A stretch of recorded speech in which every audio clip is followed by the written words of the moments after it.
वापस आ गए ना, मतलब ये आज तो ऐसा ही है कि रिव्यू करना पड़ेगा। वैसी बात है ये। आज ऐसा हो गया है ना कि इसके कल के नेगेटिव रिव्यूज देख के मैंने सोचा था कि बुरी होगी, चलो, लेकिन कितनी बुरी होगी। बस वो कितनी बुरी देखने के लिए मैं 190 अपने रुपए बिगाड़ता हूँ और फिल्म देखने पहुंच जाता हूँ। मैंने आज देखी ध राजा साहब। टिकट टिकट जब आप खोलते हो ना क्यूआर, तो उसमें प्रभास स स ध ऐसा लिखा था। सिर्फ टिकट वालों को भी पता था। अच्छा, मेरी इनसे इनके मैनेजर से बात हुई, अच्छी तरह जानते हैं ना, क्योंकि हर फ्राइडे मेरा ही थोबड़ा पहला दिखता है उनको थिएटर में। तो बोले, आज कौन सी? मैंने बोला राजा साहब। ऐसे करके वो चले गए। मैंने बोला ये क्या हुआ, इसका मतलब क्या है? फिर मैं फ़िल्म देखने अंदर जाता हूँ। तो हम फ़िल्म की स्टोरी की बात करते हैं। जितनी मेरे को याद है, जितनी मैं समझा हूँ फ्रॉम मारुति नोलन, मैं उतनी याद करूँगा और आपको बताऊँगा। तो यहाँ पे बात है राजू या फिर राजा साहब, जो प्रभास का कैरेक्टर है। एकदम केयरिंग आदमी है, नल्ला भी है, छिछोरा भी है, ऑलवेज बिटवीन या फिर अराउंड द गर्ल्स रहने वाला आदमी है। उनकी एक दादी है, जरीना वाहब ने उनकी दादी का कैरेक्टर किया है, जिनको अल्जाइमर है और बात बात पे सब कुछ भूल जाती हैं। और उनकी एक प्रॉब्लम यह है कि उनका जो ओरिजिनल खानदान है वो राजघराने वाला, एकदम कहते हैं ना राजा महाराजा वाला खानदान हुआ करता था एक समय पे। और प्रभास के दादाजी या फिर जरीना वाहब के पति जो है वो है संजय दत्त। अभी संजय दत्त इस फिल्म में गुम हो गए हैं, इसकी मेन स्टोरी ये है। और कहते हैं ना कि उनकी वसीयत या फिर उनका जो आगे का जो जनरेशन होता है वो प्रभास है, लेकिन फिर पता चलता है कि संजय दत्त का जो कैरेक्टर है वो मर गया है। तो फिर वो एक मिस्ट्री वाले बंगले में जाते हैं और फिर उधर पता चलता है कि या तो भूत है और वो भूत ही संजय दत्त है। और उनका मेन प्रॉब्लम ये है कि वो मर गए हैं, लेकिन वो वापस जन्म लेके अपना जो सारा जो पैसा, सोना, गोल्ड वगैरह है उसको डिफेंड करके अपने पास रखना चाहते हैं। और वही उनकी का प्रॉब्लम है। और उसके सामने प्रभास जो है वो ऐसा करते हैं कि नहीं, मैं आपको जानता हूँ। और उनकी भी पीछे की कुछ बैक स्टोरी है प्रभास और संजय दत्त की। तो ये इसका मोटी मोटा हिसाब अगर मैं आपको बताऊँ तो ये फिल्म का ऐसा है। और मैं रियली बात करूँ, आज अनफिल्टर्ड होके मैं बात करूँगा। कोई कुछ आपको हेडफोन्स लेने हो तो पहन लीजिए। मैं अपनी बात करूँ तो मुझे पर्सनली ऐसा लगा कि ये एक चूतिया फिल्म है। मुंह से सुना है आपने, मैंने पहले ही वार्निंग दे दी थी। पता नहीं यहाँ पे सही में हमारे यहाँ पे चूतिया लिखा हुआ था कि इन्होंने ऐसी फिल्म बनाई है। और मैं थक गया टू बी ऑनेस्ट। मैं चाहता था कि कुछ एटलीस्ट निकले लॉजिकल या फिर कुछ एंटरटेनिंग निकले। और मेरे साथ मजे की बात क्या हुई पता है? 3 घंटे 6-9 मिनट की फिल्म है ये। और मैं पूरी फिल्म में यही सोच रहा हूँ, नॉट इवन किडिंग, कि ये हो क्या रहा है। लाइक रैंडम शिट चल रहा है, कुछ भी हुआ तो एक्शन सीन डाल दो, कुछ भी हो तो हेलुसिनेशन डाल दो, कुछ भी हो तो इमोशनल सीन डाल दो। प्रभास आ गए अचानक से, एक हीरोइन की एंट्री करो। वापस प्रभास आ गए दूसरे शहर में, दूसरी हीरोइन की एंट्री करो। तीसरी तीसरी हीरोइन की एंट्री करो, वो एंट्री हो गई। चलो अब ऐसा ट्विस्ट डाल दो जिसका कोई सर पैर नहीं है, एडिटिंग में संभाल लेंगे कि क्या हुआ है इस फिल्म के साथ। तो ये मतलब ऐसा लग रहा था कि रैंडमली सीन्स को इन्होंने कंपाइल किया, रेंडमली ये स्टार्टिंग है। और इसका एंट्री सीक्वेंस तो बॉस प्रभास का ऐसा लगा कि कि यार ये सेट खड़ा किया उन्होंने, सोचा कि यार ऐसा कुछ प्लान किया है हमने, लेकिन लो बजट है अभी थोड़ा, आपने उसमें से 150-100 करोड़ तो आपने खुद ने ले लिए। तो हमें वो परवड़ेगा नहीं, तो आप उससे अच्छा 100 करोड़ में से हमें दे दो वो चीज़। और हमने एक छोटा सा सेट बनाया, उसमें आपकी एंट्री प्लान कर दी। और दोगलापन है भाई, मतलब एक सीन में कहते हैं औरतों को माँ बहन की नज़रों से देखना चाहिए, उनको छूना नहीं चाहिए गलत तरीके से। आप क्या कर रहे थे वो आगे वाले सीन में, भूत वाले सीन में, वो आप क्या कर रहे थे?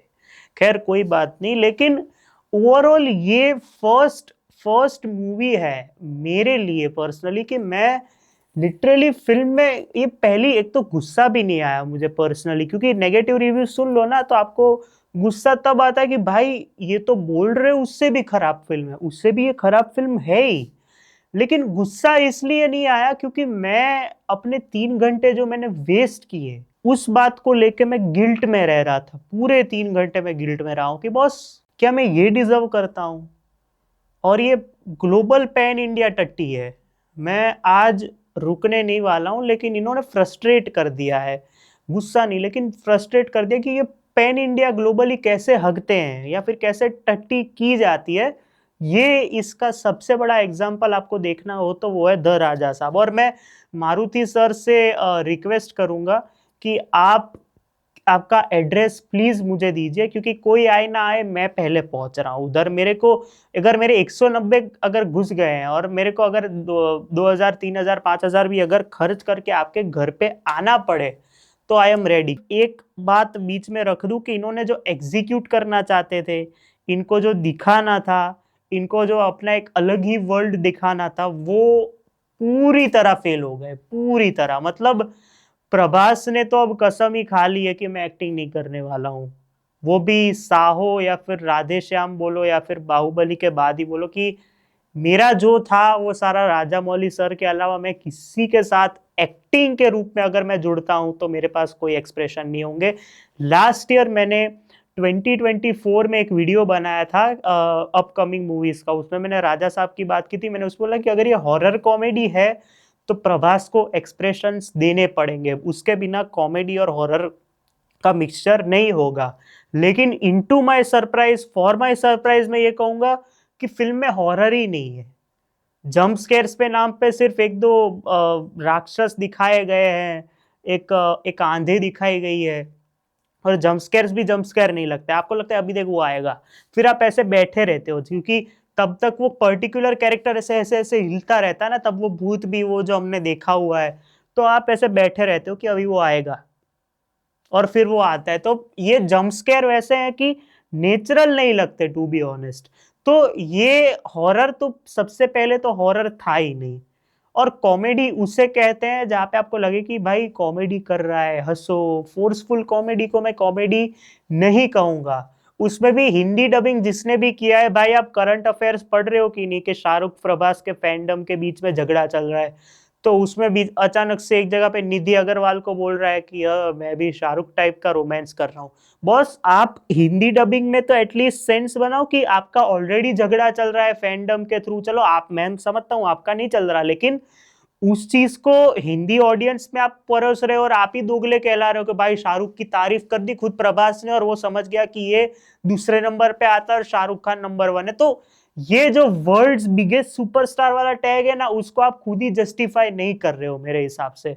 प्लस इस फिल्म में अगर आप लॉजिक ढूंढने गए तो मैं आपको यही कहूंगा कि रेस्ट इन पीस। बस लॉजिक और स्टोरी और स्क्रीन प्ले, ये ऐसा लग रहा है कि द जो है वो लॉजिक है। द में आप एक्सपेक्ट नहीं कर रहे हो, the is A and the वाला द जो है वो लॉजिक है, लेकिन 3 वर्ड का लॉजिक हो नहीं सकता। राजा है वो इसकी राइटिंग है, लेकिन राइटिंग राजा जैसी नहीं है, एक जेनिटर जैसी है। आपको एकदम चप्पल चोर राइटिंग जिसको कहते हैं ना, चप्पल चोर, जो एक मीम रेफरेंस कहते हैं, चप्पल चोर, ये चप्पल चोर, एकदम वैसी राइटिंग है। और इसका स्क्रीन प्ले पता नहीं क्या फूक के बनाया है, कुछ समझ नहीं आ रहा। अभी भी मैं वापस अगर पूरी स्टोरी को देखूं ना, तो अगर मैं ए और बी के साथ स्टोरी देख रहा हूं तो अचानक से ई की एंट्री होती है, लेकिन ई की जो एंट्री है वो सी के लिए है, लेकिन वो सी जो है वो ए और बी के रिलेटेड ज्वाइंट है, तो ई क्यों ए और बी से लड़ेगा। लेकिन फिर वो ई जाता है एफ के पास, एफ बोलता है ए और बी के पास जाए, तो ए और बी और एफ का ऑलरेडी संबंध है, तो ई जो है वो लेफ्ट आउट फील करता है। तो ई क्या करता है कि वो जाता है जेड के पास, उसके बीच में जितने अल्फाबेट्स हैं उसको थोड़ा परोस पीट काट के कूट के डाल दिया गया है कि भाई सेटल कर लो अपने हिसाब से, हम जहां पे जो बोल रहे हैं वो कर लो। और इस फिल्म का वीएफएक्स तो बहुत ही मतलब हंसी आती है। मैं अभी भी अपनी वो स्टेटमेंट पे बरकरार रहूंगा, जब मैं रिव्यू नहीं कर रहा था अभी भी रहूंगा, ब्रह्मास्त्र में सुपर्ब वीएफएक्स था। आप मानो ना मानो, डिबेट करो ना करो, लेकिन वो एक वीएफएक्स जिसे कहते हैं ना कि ऐसी फिल्मों में जहां पे आपने माइथोलॉजी भी जोड़ी है, जहां पे आपने हॉरर कॉमेडी भी, जहां पे एक्शन भी जोड़ा है, उस जैसा वीएफएक्स इंडिया में आई थिंक रामायण में ही उसके बाद अब देखने को मिलेगा। बाकी प्रभास तो अभी भी जितनी भी वीएफएक्स वाली फिल्म आती है ना, वहां पे प्रभास का फिक्स होता है कि आदि पुरुष टाइप एक्टिंग मैं करूंगा। मतलब उसमें भी एक्टिंग तो की ही नहीं थी उन्होंने, और ट्राई ही नहीं करनी उन्होंने। मैं सही बोलूं तो अब मेरे को ऐसा लगने लगा है कि प्रभास ने भी अपने फैंस को फॉर ग्रांटेड ले लिया है कि मैं कुछ भी बनाऊं, मैं कुछ भी हगू, मैं कुछ भी बोलूं, फैंस उसको खुशी खुशी खा लेंगे या फिर खुशी खुशी देख लेंगे।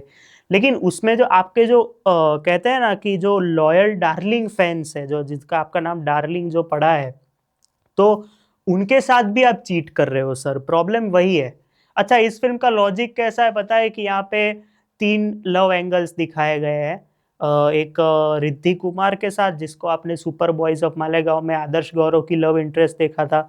एक मालविका मोहनन है, और तीसरी निधि अग्रवाल है। उसमें भी निधि अग्रवाल को प्यार कैसे होता है प्रभास से कि उनकी फोटो देखती है और ऐसे बाद में जीसस क्राइस्ट को देखती है। लॉजिक ही नहीं है इसमें। अच्छा, इसमें एक और लॉजिक की बात करूं, मालविका जी जो है वो उनको 1 करोड़ देती है। Malavika Mohanan is one of my favourite South Indian actresses by the way. Looks में तो उनकी मैं कोई बात नहीं करूंगा, लेकिन उनकी एंट्री पे वो प्रभास को 1 करोड़ देती है। अब अचानक से उधर से कोई बहन का भाई आता है, और उसको पता नहीं किसने बताया, डायरेक्टर ने बताया, प्रभास ने इशारा किया, उनके दोस्तों ने इशारा किया, वो बैग लेके भाग जाता है। और उसे किसने बताया कि 1 करोड़ है इसमें? उसके बाद वो 1 करोड़ की बैग के लिए ये लोग लड़ते हैं पूरा, और 1 करोड़ की बैग फिर कहाँ चली गई, किधर किसने ले ली, उसका कोई एग्जिस्टेंट नहीं है। उसके बाद, उसके पहले क्या होता है कि पुलिस वाला एक रोल है जहाँ पे कहते हैं कि हमको 3 करोड़ 3 लाख समथिंग दो। मैं तो भूल ही गया हूँ, मैं स्विच ऑफ ही हो गया। फिल्म खत्म हुई और मैं स्विच ऑफ हो गया कि इसमें कुछ बोलने जैसा नहीं होगा। जो जो अपने को अंदर से गालियां निकल रही है, जो जो फ्रस्ट्रेशन निकलनी है, वही वेंट आउट करनी है इसमें। तो वो पुलिस वाला आता है और 3 लाख कुछ मांगता है, तो कहते हैं चलो अब हम आपके दादा को ढूंढ देंगे। फिर वो पुलिस वाला भी गायब हो गया। और भाई, मतलब पिक्चर की हद तो देखो आपने। बोमन ईरानी सर से भी खराब एक्टिंग करवा दी। ये फिल्म का लेवल है, लिटरली ये फिल्म का लेवल है। मतलब क्यों है वो फिल्म में, वेस्ट कर दिया है उनको।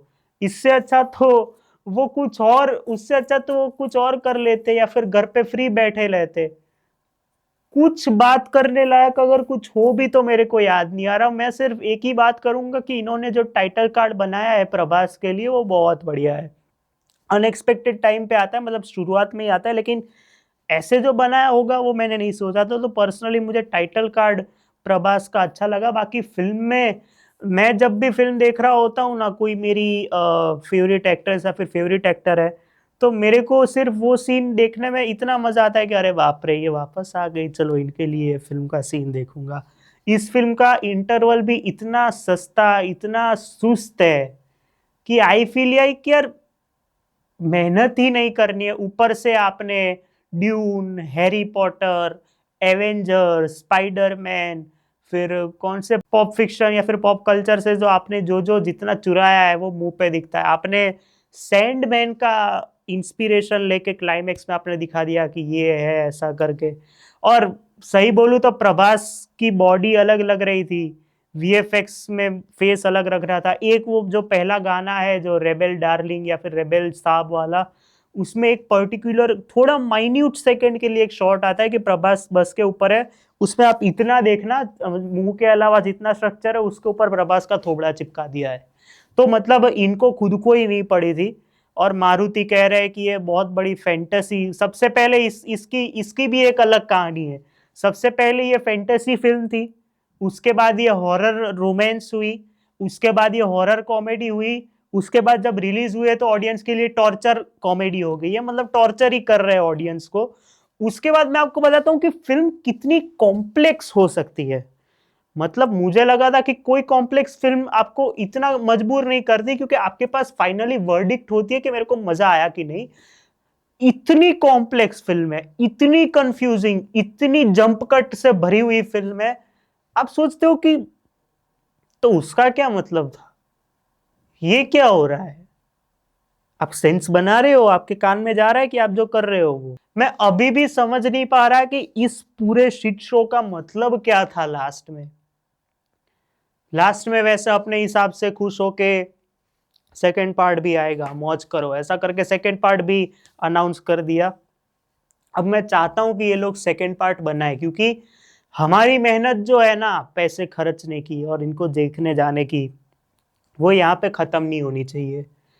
एक तो वीएफएक्स इतने गंदे, स्टोरी पे तो कुछ घंटा कुछ काम नहीं किया है। ऊपर से मैं अब थमन एस को पर्सनली मैं गुस्सा कर रहा हूं। मैंने कंगुआ में बोला था भाई कान में से खून निकल गया था, उतना लाउड म्यूजिक। इस पे तो हद पार करके एक से पता नहीं 15 डीबी, 20 डीबी, 50 डीबी, 100 डीबी पे लेके बैकग्राउंड म्यूजिक क्राफ्ट किया है कि क्या है पता नहीं। बॉस इतना जोर लाउड म्यूजिक है। थमन भाई माफ करो यार, कंगुआ में एक बार बोल क्या दिया यार, आप तो 50 से 100 ले गए उसको।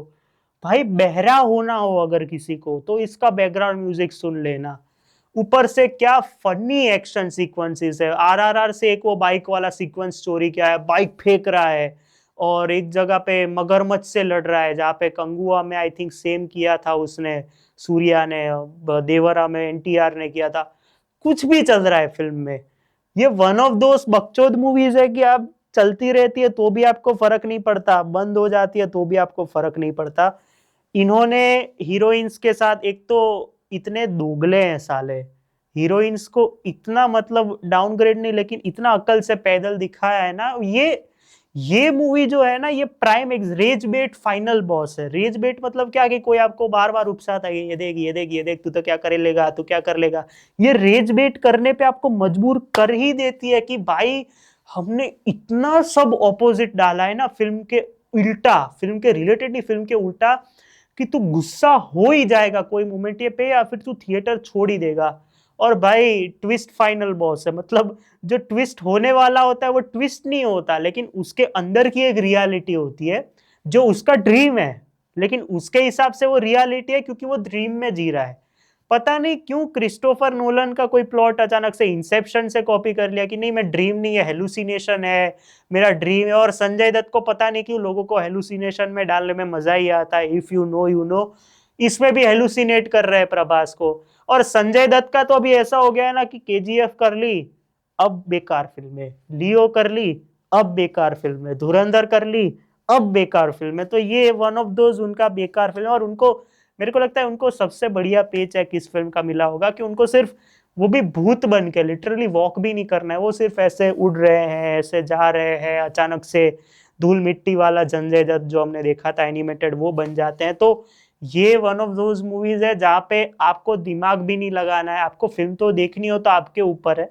बाकी नेगेटिव रिव्यूज कितने आ रहे हैं, कब तक एक की एक बासी खिचड़ी पिरसते रहोगे।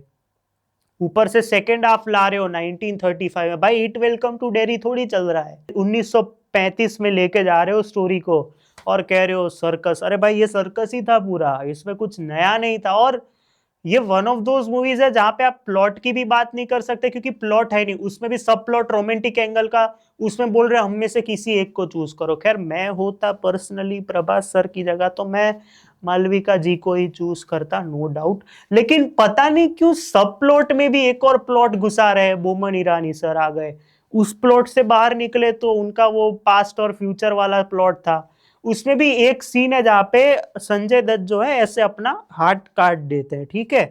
तो भाई एक तो एडिटिंग इतनी घटिया, इतनी बेकार है, वो 2 सेकंड के लिए पूरा हाथ आपको दिखता है कटा हुआ क्लियर, फिर वापस शिफ्ट फोकस चेंज होता है दूसरे कैरेक्टर से, फिर धीरे क्या आता है, धीरे से वापस आता है संजय दत्त पे कैमरा, तो वो फेड होते होते ब्लर करते हैं उस हाथ को। बॉस मानना पड़ेगा मारुति सर, मतलब डेडिकेशन तो है आप में, मैंने देखा कि घटिया फिल्म कैसे बनानी है उसका आपको डेडिकेशन आपका इसमें दिख गया। और प्रभास भाई सलार में तो मैंने बोला था कि इसमें आपको प्रशांत नील ने डायलॉग कम दिए लेकिन आपने अपने वर्ड्स और एक्शन और एक्सप्रेशन से पूरा काम किया है।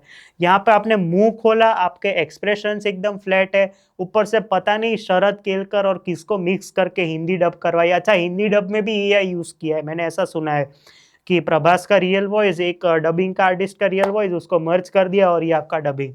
तो कुछ सेंस नहीं बना रहा है इसमें।